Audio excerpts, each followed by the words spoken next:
নাসিরউদ্দিন পাটোয়ারি কি সত্যি গ্রেপ্তার হয়েছেন নাকি এটা ভুয়া খবর? আসসালামু আলাইকুম প্রিয় দর্শক, আশা করি সবাই আপনারা ভালো আছেন। আজকে ভিডিওটা খুবই গুরুত্বপূর্ণ একটা বিষয় নিয়ে।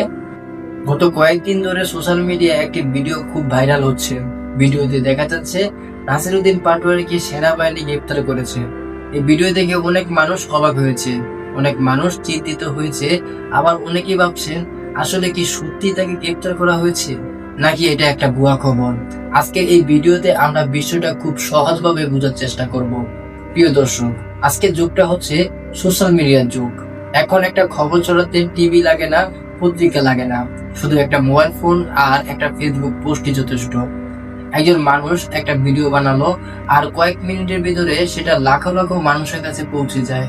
কিন্তু সমস্যা হচ্ছে এই খবরগুলো অনেকগুলো সত্য না, মিথ্যা।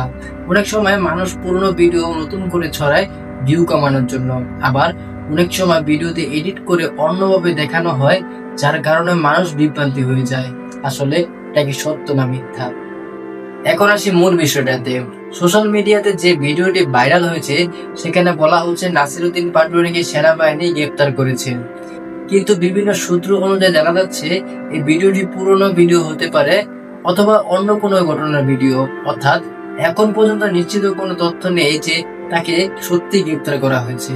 বরং শোনা যাচ্ছে যে তার বিরুদ্ধে মানহানির মামলা করেছেন মির্জা আব্বাস। তাই অনেকে বিষয়টা নিয়ে বিভ্রান্তি হয়ে পড়েছেন। প্রিয় দর্শক, এই ধরনের ভুয়া খবর মানুষের মনে অনেক বিভ্রান্তি সৃষ্টি করে, কারণ সাধারণ মানুষ তো সবকিছু যাচাই করতে পারে না। একজন মানুষ একটা ভিডিও দেখলো, তারপর সে ভাবলো এটা সত্য, তারপর সে আবার সেই ভিডিও 10 জনকে শেয়ার করলো। এভাবে একটা মিথ্যা খবর কয়েক ঘন্টার মধ্যে পুরো দেশে ছড়িয়ে যায়। এটাই আজকের বড় সমস্যা। আমার ব্যক্তিগতভাবে মনে হয় এই বিষয়গুলোতে সরকারের আরো কঠোর হওয়া উচিত, কারণ মিথ্যা খবর মানুষের মধ্যে আতঙ্ক সৃষ্টি করে, সমাজে বিভ্রান্তি তৈরি করে, অনেক সময় মানুষের সম্মান নষ্ট করে।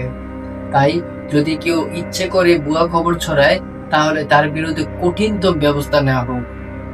বিশেষ করে ফেসবুক, ইউটিউব, টিকটক এই প্ল্যাটফর্মগুলোতে যদি কোনো খবর প্রচার করা হয় তাহলে সেটার সত্যতা যাচাই করা খুব জরুরি।